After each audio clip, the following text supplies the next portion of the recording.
Let's go on to our next question. This is a question from the chamber, and we'll start with Jesse on this one.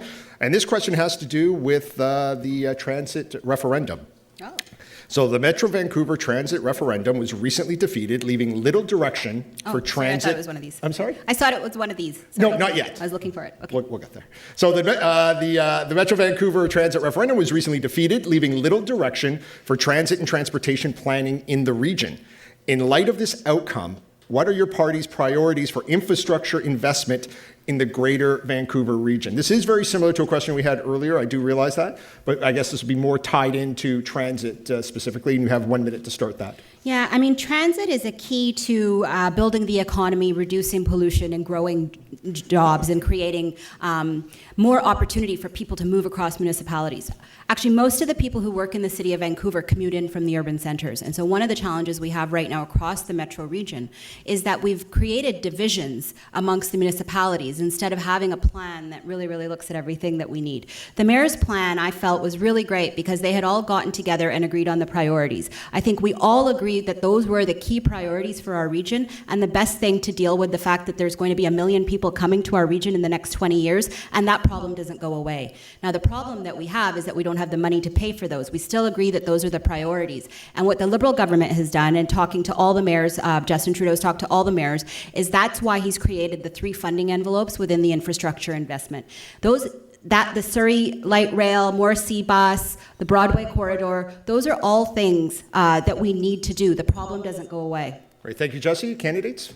I agree with Jesse in terms of the federal government has to be a partner with local government. I mean, I think the transit referendum failed. There's reasons why. I think people are concerned about the governance of TransLink, but also there's only so many tax dollars at the local level or tax dollars available at the local level. We need the provincial and federal governments to play a role in providing stable funding in order to support those projects. The mayors did do a good job identifying priorities, but the federal government has not provided or shown leadership. There's no national transit strategy in this country. We're one of the few Western countries that has no national transit strategy. So we cannot play a solid role without having a national strategy to help our provinces and our municipalities without that direction and leadership. I think a big part. Okay, go ahead. A big part of the reason I believe that failed was the governance of TransLink.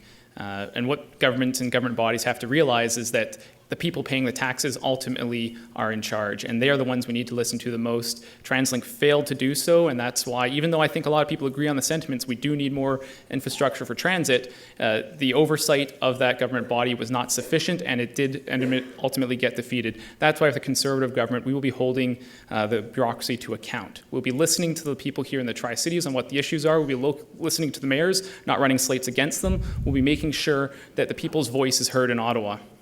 So I agree pretty much with everything that has been said so far here. But again, to make my point, there is no coherent strategy out there. I would also like to point at an example in the Netherlands where the government actually enacted a law allowing for more telecommute. That is taking off the stress and strains on the need of transportation. And if you look at what can be done regarding flexible hours, to encourage companies to the employees to work flexible hours, work from home. Every car left at home and reduced need on our system is actually the best way to address all of this. You will find that there can be much more accommodated, many more people can be accommodated with already existing infrastructure. Now, having said all that, again, the Green Party, just like the NDP and the Liberals, would support financing of green public transportation, limit the funds available to increase our highway system. I think that's the wrong way to go. Maintain it, keep it in good working order, but leave it there and come up with more creative ideas on how to get people on the train, if need to be. I want to take exception with what Mr. Laidler has commented about in terms of the federal government would involve itself in the TransLink governance. TransLink, as we know, is a provincial creation. And to involve itself as a federal government with a provincial entity like that is out of touch. So I would like to offer Mr. Layler an opportunity to discuss or to comment further if he would still like to see the federal government involve itself in governance.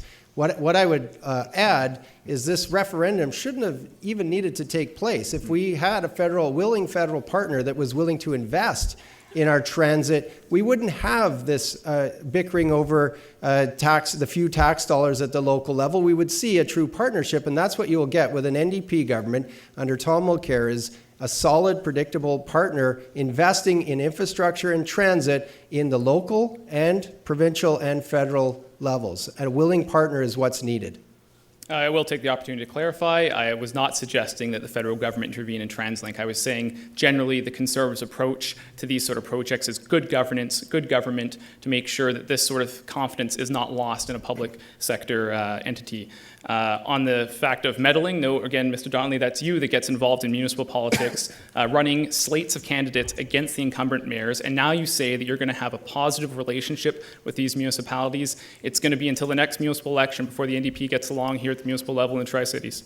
So if I may bring it back If to I can just have- infrastructure and transit. Absolutely. Finn, you can respond, do it shortly, and then we'll continue on the topic. That's about the thank you, third Jesse. time that he's taken a cheap shot at just keep reiterating what was said. I've already explained that I've supported candidates, mayors and councillors that have come and sought to be endorsed, which I've said, and from New Westminster, Coquitlam, and Port Moody.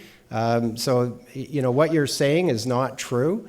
I was involved in Coquitlam very, very closely, but in terms of Port Moody and New Westminster, I backed candidates that came to me and asked for their support. And I'd like to What's that bring it got back to on do point, with please. federal infrastructure? Yeah, and Jesse. Just on the term of that. So I mean, at the end of the day, we have to recognize that these needs don't go away. And these big infrastructure projects for transit cost a lot of money. So in the NDP plan, which is fully costed and balanced, it has enough room for maybe one or two priorities across Canada. The Liberal plan has room for priorities across the entire country. And so we will be able to provide more money to more municipalities to address the demands that are faced today. So we're looking at this, we're taking a step back and we're looking and seeing where the pain points are within all the municipalities, and those are the ones that we're going to filter money back towards. I just want to add and clarify, I mentioned over the first 4 years, we'll transfer a total of $7.2 billion into new public transit and local infrastructure. That's a huge injection into our economy, into our communities, not just the Tri-Cities, but right across the country. So just for context, the Broadway subway line will cost you $2 billion. So you're saying over 4 years, you're going to invest $7 billion. That'll buy you like 4 subway lines across the country in 4 And with years. that, we will end this particular conversation. Thank you so much.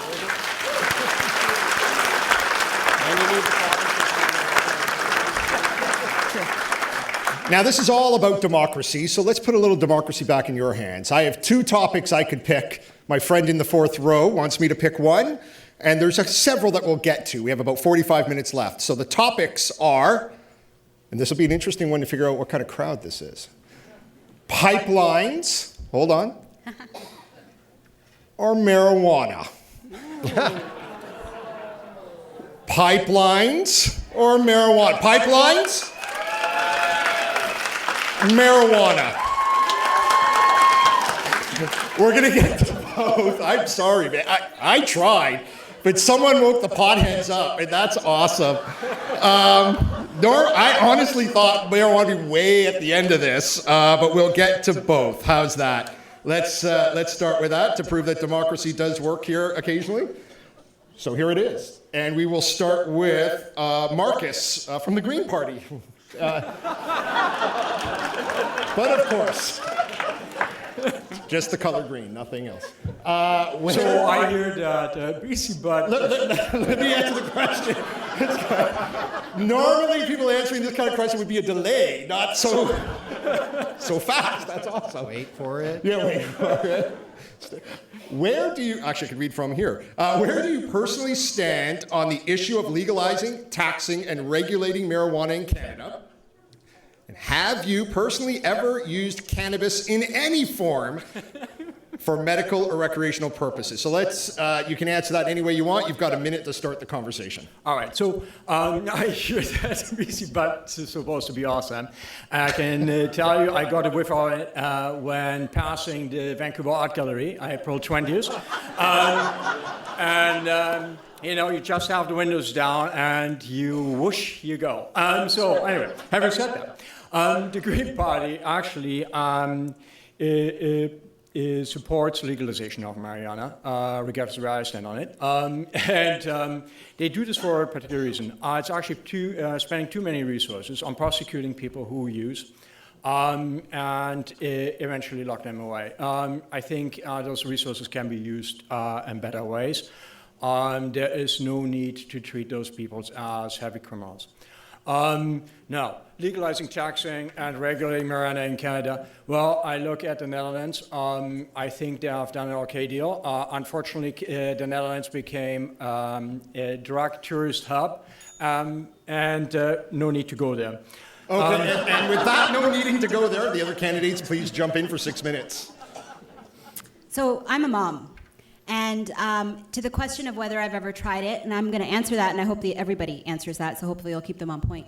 I tried it recreationally when I was about 19 years old in university. That's the first time I actually came into contact with it. As the mother of a 9-year-old now, I know that kids all on Heritage Mountain in Port Moody and Coquitlam are getting access to it in elementary school. That's the problem. And the only way to stop that is to legalize it and then create a framework working with the provinces and the municipalities, stakeholder groups, experts, the public, to find out how do we control this. Let's get the money out of the gangsters' hands. Let's figure out a framework that keeps these dispensaries from being opened up at every corner. At one stage, when the municipality of Vancouver had to step in because of federal inaction on this problem, there's 80 dispensaries that were cropped up because of the lack of leadership on this issue, because Prime Minister Harper won't sit down with anybody and talk to them about these issues. So we're not creating joint solutions. Joint solutions. Joint.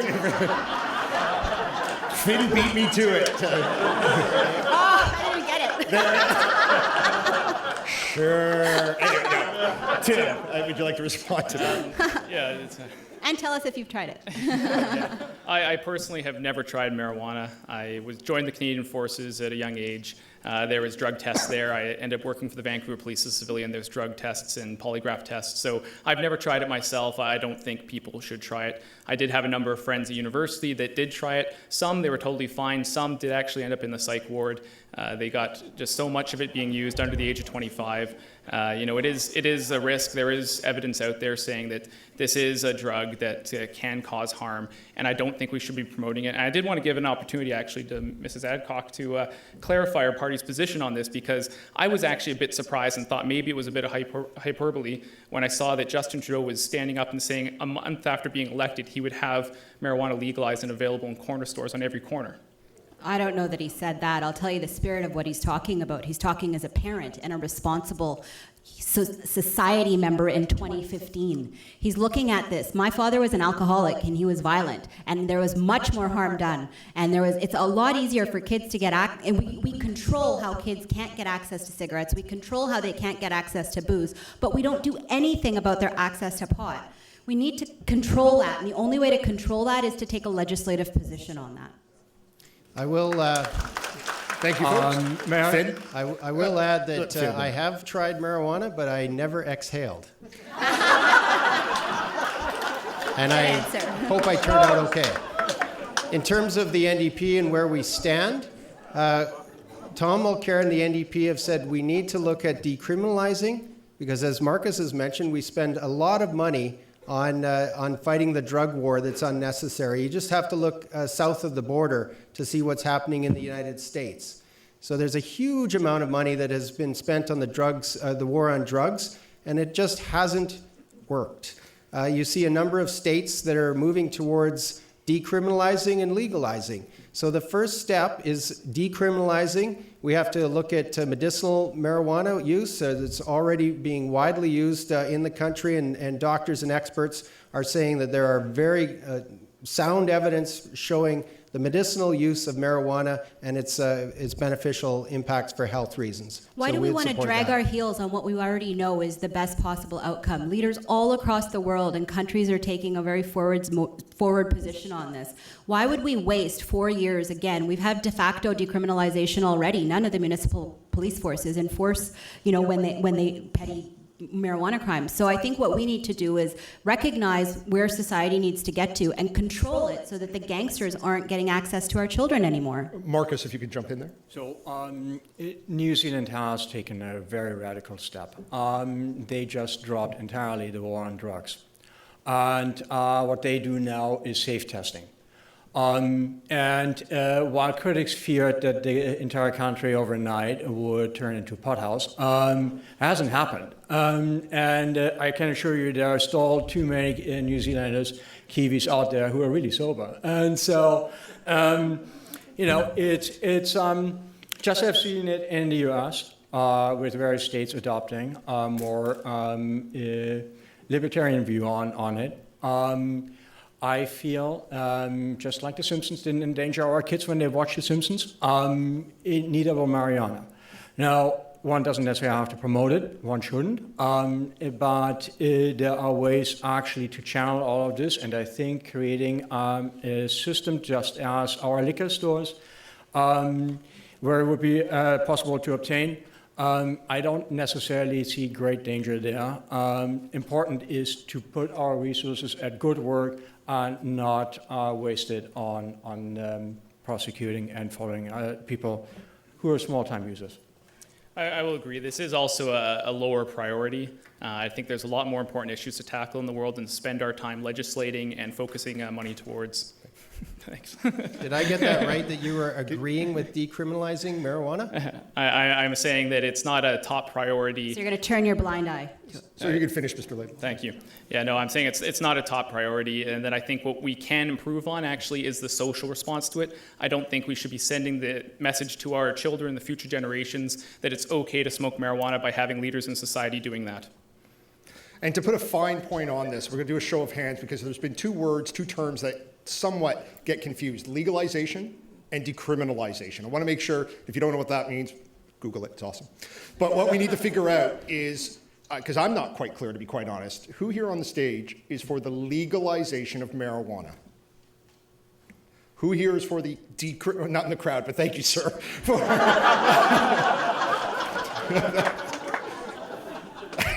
So many jokes, but I've promised to be good on the mic today. But who on the stage is for the decriminalization? It's quite possible to be for both as stages, but for the decriminalization. Okay. And with that, we'll end our pot discussion. So thank you very much, folks.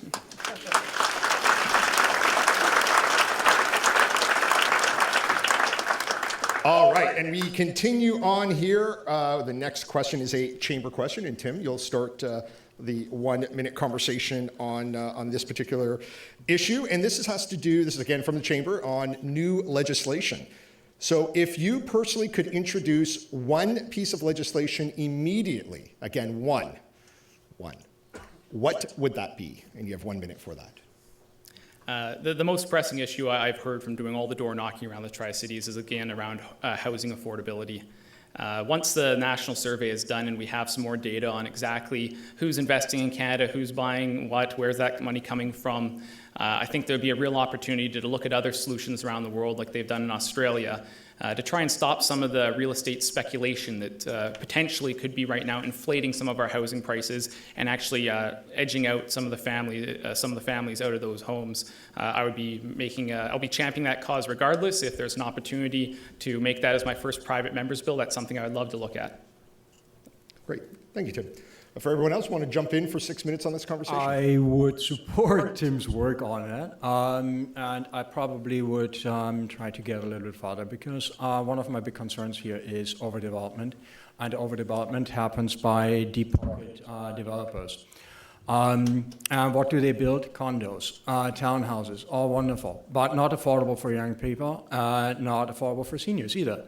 So what needs to be done is that with every condo tower up, there are ways to actually get developers not just set aside 10 condos or apartments at market cap, but do a little bit better. And so perhaps because our region really needs it, 50% of what you put into a condo tower should then also go into development of affordable housing. When I learned that Coquitlam has one of the highest market rent levels, that really shocked me. I would not have expected that. But of course, it's coming from somewhere. And so, you know, market is driving the price, and currently there's not enough supply. So somebody has to do something about that. If I can just jump in with a question, what you're saying there sounds a lot like a municipal initiative as opposed to a federal initiative. Could you explain you how have the to- feds would make that happen at a municipal You level? have to support, as a federal government, you have to encourage and support many of these initiatives which trickle down to municipalities with legal frameworks, support them, also financially. So there should be incentives for the municipalities to wring it out of the developers. Great, thank you. We need a national affordability, in terms of housing, we need an Affordable Housing Act. So that needs to be considered as a basic right. We need to restore long-term stable investments in social housing. That's something that has not happened over the last 20 years. We've seen the reverse in terms of investment in affordable housing. An NDP government would provide incentives to build 10,000 affordable housing and market rental units. One of the things that I've noticed in terms of door knocking and heard from a number of people is in terms of in co-ops, is that there are many co-ops, their mortgages are coming due and they're very nervous about what they're going to do. Are they going to get the funding needed? The federal government has already signaled that they will not be investing in these mortgages. That could throw many people out of their homes, and these folks are very nervous about that. An NDP government under Tom Mulcair will ensure that we have the funding to invest in co-ops, in affordable housing, and we'll follow it up with actions, not just empty promises and or cuts that we've seen over the past 20 years from both Conservative and Liberal governments. Jesse. So the question assumes that I'm the MP, which is a great assumption to make. So that assumes that the Liberal platform has been approved and that we're pushing forward with that agenda. So my personal bill would be something different that's not already in one of the platforms that's already there. I have made a profession out of connecting people to the organizations they work with. So the first 10 years of my career was around e-commerce and helping companies sell online. The second kind of third of my career was with banks all over the world, helping them create online banking. There was a time in the early 2000s where you never imagined that a branch would become obsolete. And now you have to drag people into a branch to get a signature, kicking and screaming. And they want to know why you can't digitally sign a lot of stuff. So the current chapter of my life is around modernizing government. And that's my passion, and that's what's inspired me in some part to do what I'm doing right now. We have the technology in 2015 to be able to gauge the sentiment at any given moment of a crowd like this. There is no reason why we can't have technology connecting people to their MPs and to their governments so that anything that we think as a society can in a split second be shared back to Parliament. We have that technology, whether it's sentiment analysis on Twitter or whether it's using tools to see where things are trending using survey tools. We've all taken online surveys. So my first private member's bill would be to create a mechanism by which MPs would have to take the sentiment of their constituents and then feed that back and represent it in the votes that they're using in Parliament. Because I think in this day and age we have the technology to do it, we just don't have the will to do it. Great. Is there anyone, thank you for the applause, but is there anyone else that wants to talk about this particular item? So please correct me if I'm wrong, because politicians will not always have right away to answer and need to turn to their constituency. If I'm not mistaken, the federal government sold under market price a huge area in Burke Mountain. Why can't... If I can interrupt, that would actually be the provincial government. My provincial friends will be happy that I've pointed that out. Was it provincial? Yes, it was. Darn! Okay, good. That's okay. So, since everyone seems to have had... sorry, Just Finn, add a thank you. final comment. One of the things that I've heard and why I think affordable housing is so critical is that affordability is a huge issue. I've knocked on thousands of doors and talked to people who have said to me they're just struggling to make ends meet. And it's very difficult to pay the bills. And housing is one of the biggest costs in the Tri-Cities. So we need to address not only housing, but things like healthcare and childcare, and work with our communities to bring those costs down to make life more affordable. Over the last 10 years, I ask you, Has the Conservative government made your life more affordable? And I'm going to hear an overwhelming no from so many people. That's what they've been telling me. If I could just respond, I think we actually agree on the sentiment of housing affordability on this one. What I'm proposing, though, is a more balanced approach. Yes, those who are in rental incomes and those, they need to be looked after and programs put in place. But we also want to aspire here to allow people to get into home ownership. We want people to be able to buy a home. The Prime Minister's put forward a plan, again, to help with the speculation, but also to allow Canadians to take out more money from their RSPs to use as down payments. All right. Thank you, Tim. And just for 5 seconds each, if you can just review your one piece of legislation that you would do in 5 seconds or less, please. Just, or you can just say the title of it or whatever it would be. So starting with Tim. Investigating and helping us support affordable housing here in the Tri-Cities by looking at foreign real estate speculation. Great, thank you. Marcus, what, again, just to recap for the audience, what that one piece of legislation would be that you'd be introducing? Introduce a legal framework to support the municipalities and provincial governments to actually come down a little bit harder on developers and provide and build more affordable housing. Thank you. Jesse. Connecting citizens and using technology to increase accountability and transparency in government. And Finn. The Affordable Housing Act. There we go. Thank you very much. You can applaud now. All right. And again, for my friend in the fourth row, we come back to two issues. Here we go. Pipelines or veterans? Pipelines, applause. Veterans.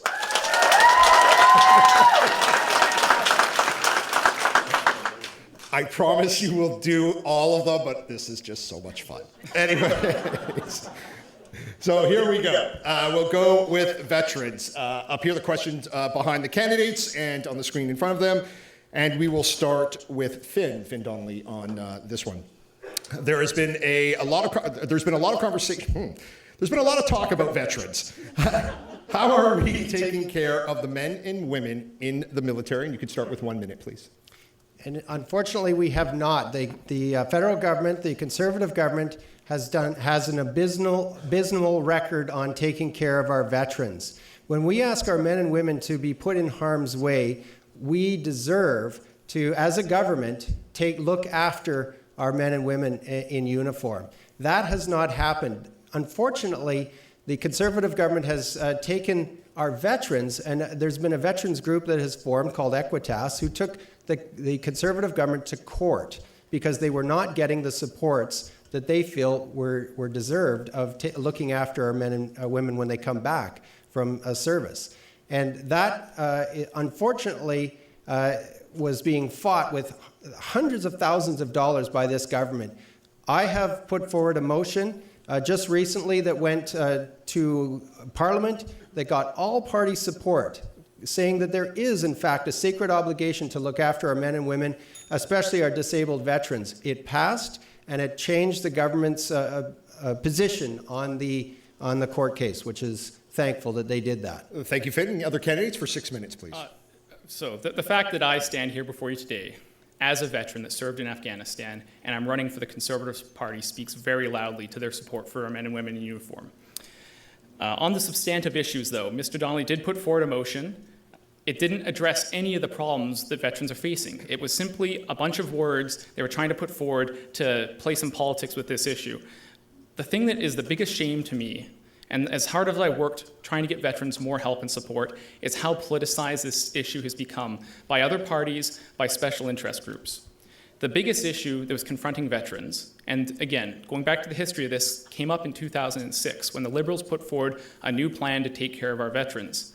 It was supported, in fairness, by all three parties, Royal Canadian Legion and other stakeholders, yet what it did is it removed a lifelong pension in favor of monthly payments that went to the age of 65. After the age of 65, veterans would be transitioned over to CPP and other things. What this government has done has filled that gap. We have introduced a new program, the government has introduced a new program that continues those monthly payments to the age of 65 and now beyond into retirement. There's actually another monthly payment program called the Permanent Impairment Allowance. That also provides injured veterans with monthly payments. And finally, there is a lump sum payment awarded to veterans for their pain and suffering. The sad thing about this issue is that probably most people in this audience didn't know that that program existed for veterans. And the even sadder thing is that many veterans in Canada don't know that exists. And I went to Ottawa advocating for this, and every time I ask myself, why don't veterans know that they have these monthly lifelong payments available, is because every time another party or special interest group opened their mouths, they said there's no support for veterans here in Canada. Don't bother applying. And unfortunately, many veterans didn't. Jesse Adcock. So Sorry, Marcus, Jesse Adcock, because she was addressed there, the party was. So one of the things I love about Justin Trudeau is his leadership style, and leaders know when they get it right, and leaders know when they get it wrong. And we know that that historical decision to move one way is not the right solution for the times. And so what our proposal is, and because we have such a sacred obligation, like Finn said, and a covenant between those who take care of us and a responsibility to take care of them, from our perspective, we need to make sure that if they become injured or disabled, that we take care of them and their families, that we provide more skills training when they come back.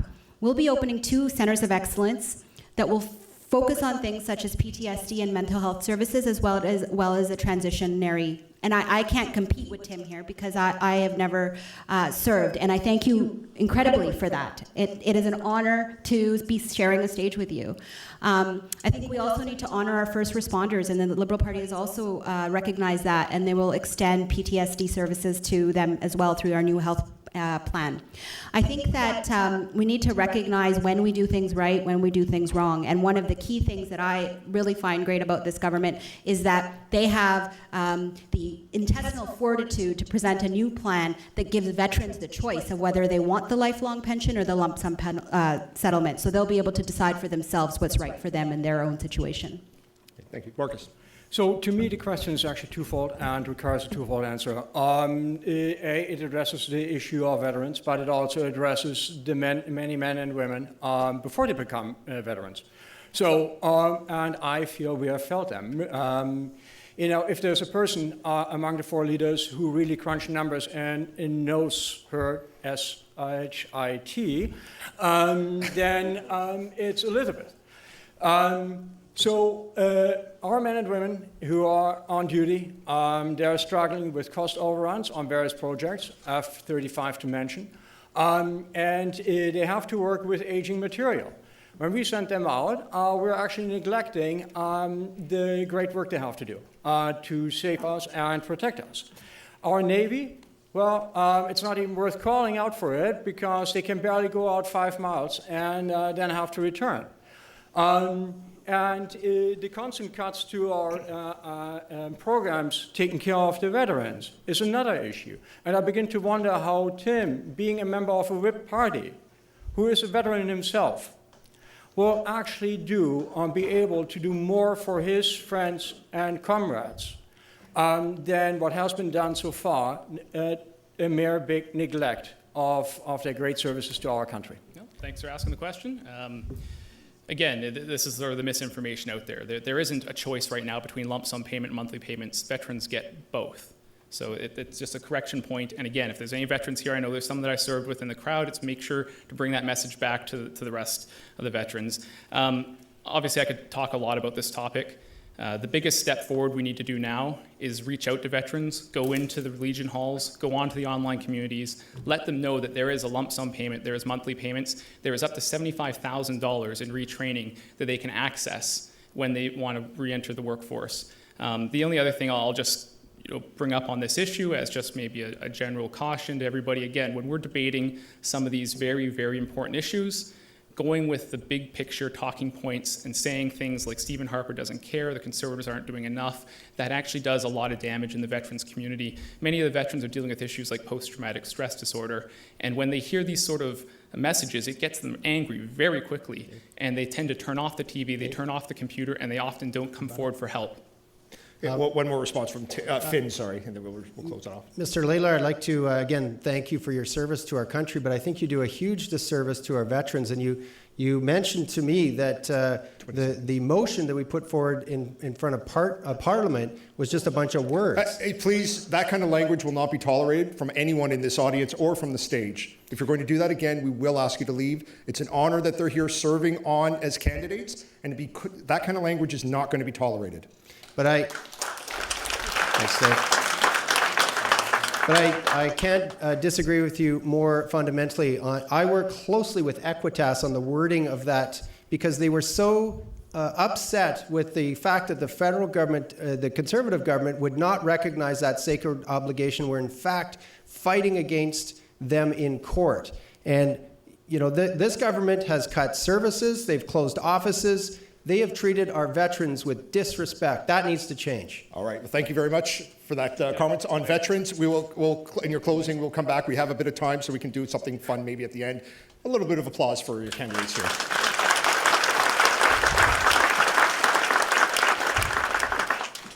For my friend in the fourth row. Hold on a second. Let me see if I can do this right here. The topics are pipelines or random question I make up. This is going to be a test. Pipelines? Random question I make up.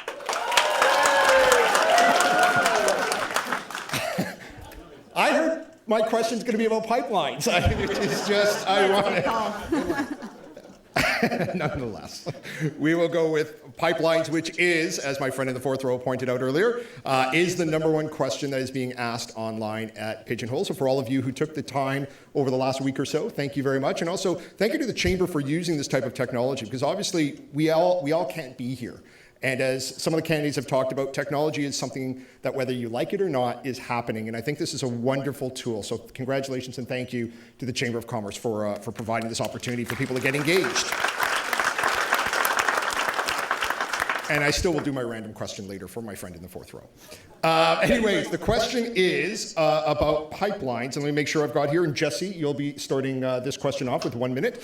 The question is quite simple. Where do you and your leaders stand on pipelines? I don't think they mean actually on the pipeline, but your policy about pipelines, if you can go for 1 minute on that, Heels please. wouldn't be good on a pipeline. It would not.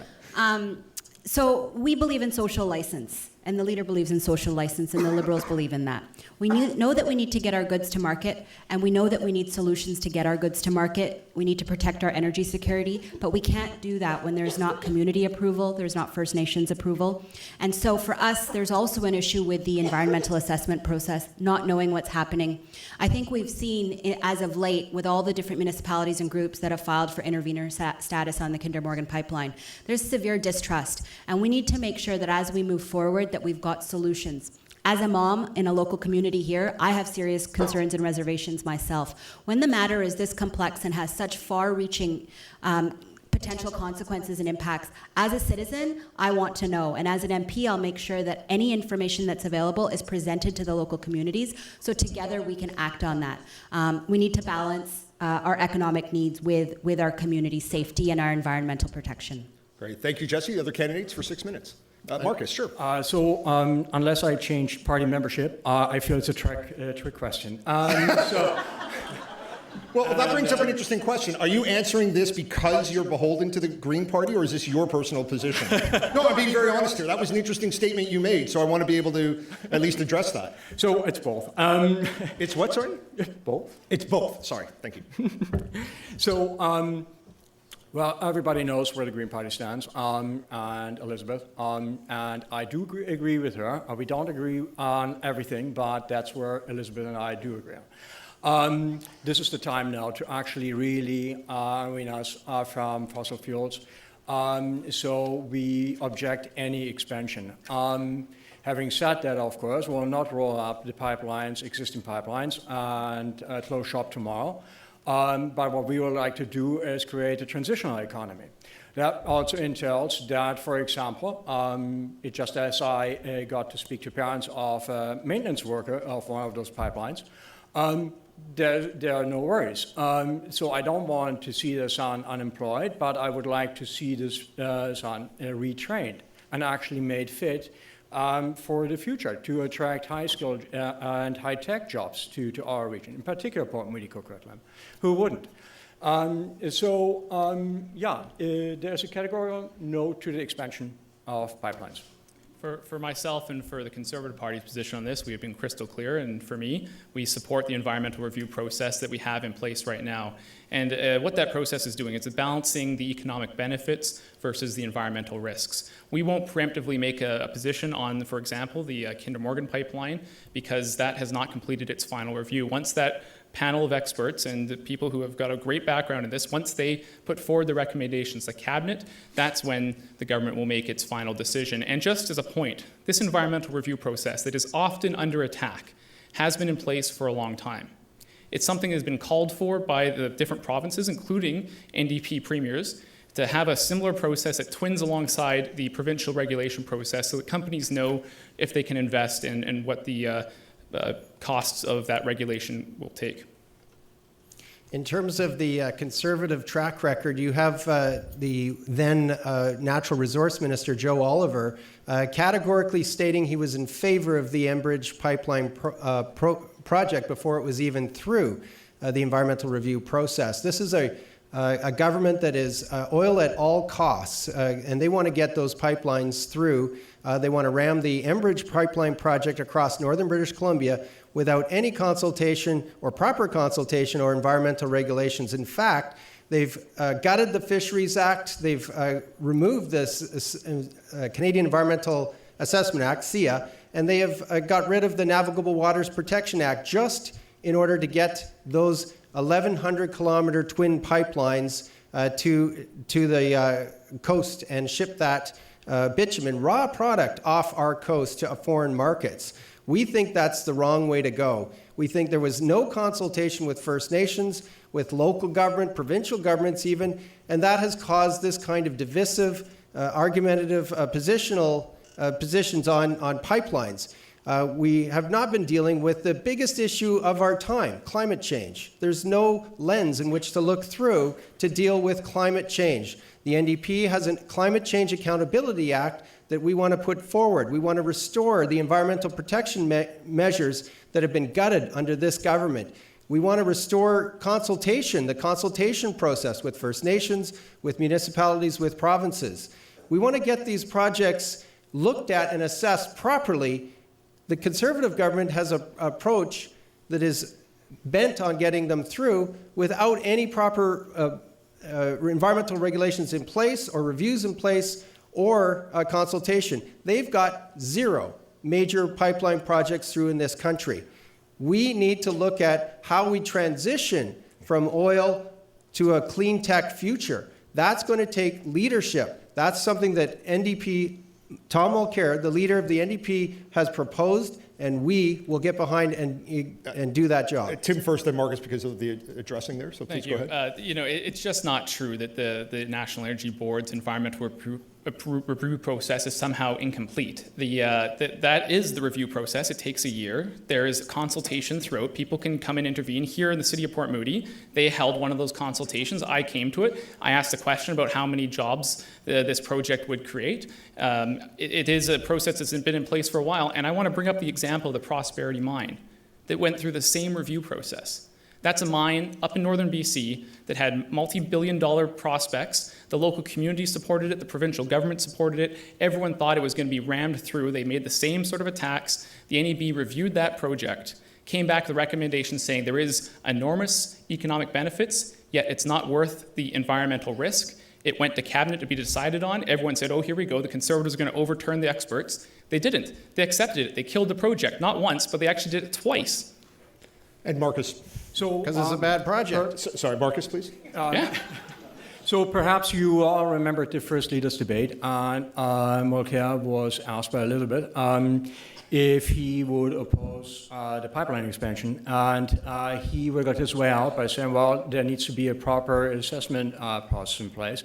So the NDP really has trouble making it work because they're serving two interest groups, two sides. On one side, of course, are the unions, which have been strong supporters. Take another 15 seconds to and finish the up. deep pocket businesses. And so you have to make it work on both sides. I don't really see how Finn, with the NDP, will be able to protect our environment and address the many challenges regarding climate change. All right. With that, we end that portion of the conversation. And that actually is our last question. I was going to ask the candidates if they could, because my friend in the fourth row, I wanted to make sure he was happy with all the questions, and I was going to ask their opinion on charging Nickelback with crimes against music, but we don't have time for that. So I look forward to meeting with the candidates outside. They will be in the atrium up until about 10 p.m. This evening, so it's a great opportunity for you to learn more. I'm sure to get some literature and ask them the questions perhaps we didn't ask here this evening. So with that in mind, we want to take the opportunity for each of the candidates to wrap up the evening with a 2-minute closing remarks, and we'll actually go in the order that we started in, actually, with Marcus, Tim, Finn, and closing up with Jesse. So with 2 minutes on the clock, Marcus. While attending the Energy Forum in 2013 in Vancouver, organized by the Board of Trade, I had the opportunity to listen to Ian Anderson, president of Kinder Morgan. In his speech to the audience, he claimed to like renewable green energy and felt it was the future. But just as he had spoken those words, he pointed into the direction of China and said, but there's the money to be had today. There is no need to increase the output of fossil fuels, and certainly not at the current depressed prices we see on world markets. We can take our sweet time selling those at a much higher rate if need to be. However, let's help Ian, Kinder Morgan, and others to encouraging them to do the right thing, investing into research, development, and marketing green energy, know-how, and technologies. If we save up for our children, eager to leave something behind so that they will be better off than we are today, why is it that we take out a huge mortgage on their future by selling out our precious resources and destroying their future environment? If we expect our communities to undergo structural reforms to be more competitive and forward-thinking, why do we allow our governments to get away with dangerously ignoring the need for creating a transitional economy that will enable future generations to have the skills and jobs needed to participate on a global market and take care of their families? Now it's our last real chance to stop runaway global warming and position Canada for success in the coming era. Our children's future is at stake. We have no greater priority. We can succeed if we get started now. I encourage you to vote Green on October 19th. I'll be honored to represent you in Ottawa. Thank you. Great. Great. Thank you, Marcus. And Tim, from the Conservative Party, you have your 2 minutes for your closing statement. Thank you. The three things that I'll champion when I go to Ottawa as your next MP would be the lowering taxes, protecting our economy, making sure we have a world-class system of care for our veterans and the veterans get access to it, and lastly here for the Tri-Cities, making sure we have housing affordability. We lower taxes, that increases the amount that companies can reinvest back into their businesses. That allows mom and dad to make decisions about how they're going to pay for childcare, how they're going to enhance their quality of life by doing things like going and taking parts in arts programs or sporting programs. On the front with the veterans. There is so much misinformation out there. If you're worried about veterans, if you know somebody in your family who's a veteran, if you're a friend or anyone else you see, me in Ottawa as a veteran, championing especially the new generation of veteran coming back from Afghanistan is a sure bet to make sure they get the services they need. There's been 26 mental health clinics already opened up across Canada that veterans just aren't going to because they keep hearing that these offices are closed when that is not true. The local example is, before our government, if a veteran wanted to go and fill out their paperwork, they'd have to go downtown Vancouver to a Veterans Affairs office. Now they can go to Coquitlam Centre and go to the Service Canada office. My friend who lives here in Port Moody, who's an Afghan veteran, did that and said the service was very, very adequate. Lastly, on housing affordability, we want to take a serious look at this. Make sure that we are being fair to our business community as well as homeowners in the Tri-Cities. We want to make sure that there isn't undue pressure on our real estate market so that all of our future generation can afford to live in the Tri-Cities and enjoy the same quality of life that we do today. On October 19th, I hope to earn your support with a vote for Tim Laidler and the Conservative Party. Thank you very much. Thank you, Tim.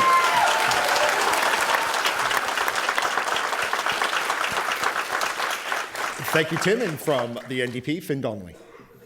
Thank you, Dave. I'd like to thank the Chamber for hosting this all-candidates meeting, and I'd like to thank all of you for coming out tonight. I think this is an important opportunity to get to know the candidates and get to know who you want to put your vote or trust your vote in. I believe I'm known in the community. I've told you my track record. I've been the MP for the last 6 years. I've served on Coquitlam Council. I've also been in the community for 45 years. You know my track record. As an MP, I've been open, I've been accessible, I've held community town hall meetings. I want to get to know what are the issues facing our community. So I've always been accessible and open. I listen. And then I take that information that I hear, whether it was in Port Moody or Coquitlam, whether it was individuals or small businesses or the mayor and council. I take that information back, amalgamate it, put it up into what I hear the priorities. I base my work plan, my priorities on that. And then I come back again and say what I did as your MP on those issues. I think you know my track record. I think you know the Conservative record of cuts. This is an important election. This is a real opportunity to make a choice. And when I've knocked on those thousands of doors, I've heard the concerns from people. Affordability, there are two things that I've heard. One is affordability. I mentioned that. Whether it's childcare, healthcare, affordable housing, or helping a small business or protecting the environment. The affordability issue is critical. That's what I think this government needs to listen to and what an NDP government will deliver. The other is change. I'm hearing that people want change. They're tired of the Conservative government. They want change. And I think you have in Port Moody-Coquitlam a real option for change to elect an NDP MP. On October 19th, vote Finn Donnelly and the NDP for a progressive, caring government. Thank you very much. Thank you, Finn. Our final speaker for the evening with 2 minutes is Jessie Adcock from the Liberal Party. So I believe better is possible for Canada. I believe better is possible for all of us. I think we've somewhat lost our way over the last few years. I think it's unfortunate that the Progressive Conservative Party has lost their progressive mojo. I don't think that it's necessarily the case that all Conservatives agree with Stephen Harper, and that's what I'm hearing at the doorstep. I'm hearing that there's a moment of opportunity where people will come together and see that voting for the Liberal Party is not an act of disloyalty to their existing party, but it's an act of loyalty to Canada. It's an act of saying that we want to do something different, that we believe that status quo is not going to do everything for us moving forward, that our children, when they get out of schools, need jobs. They need to be able to find homes that they could afford. They need to be able to live in the urban centers around where the jobs are. We don't have a current plan for any of that. We don't have plans for transit. We have a really deteriorated relationship across the 3 levels of government in Canada. We have a public that's very disillusioned and cynical about politicians. I'm not a politician. I come from the private sector, but I've spent the last 2 years working in public sector using the skills that I have. And those skills have been much to the advantage of not only the organization that I work for, but also to the citizens that we serve.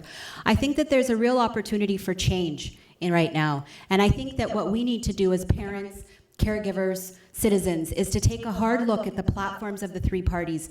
Don't gamify your vote. Don't throw your vote away. Vote for something, not against something. Vote with your conscience, vote with your heart, and vote with your mind. Vote for what's important to you. And I hope that after you look at the platforms and the 3 candidates, that you'll see the sincerity and the honesty that I bring to the table, and you'll consider voting for me on October 19th.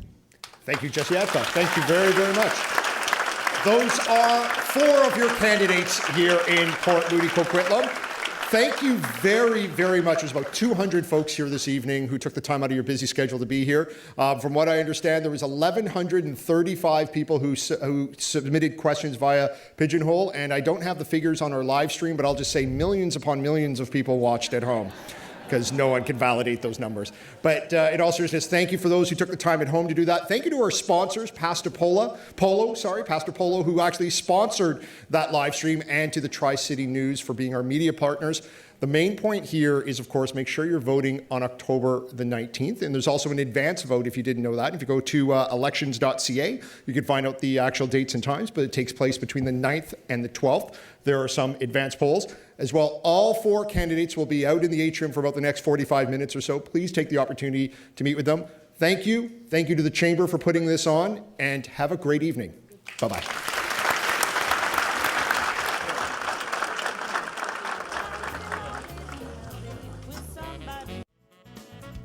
Crew meals for this program was provided by Pasta Polo in Coquitlam, where you can get your choice of organically grown vegetables freshly picked from their greenhouse and served on your choice of pizza, cooked in their new brick pizza oven. For reservations or more information, call 604-464-7656 or check them out online, pastapolo.com.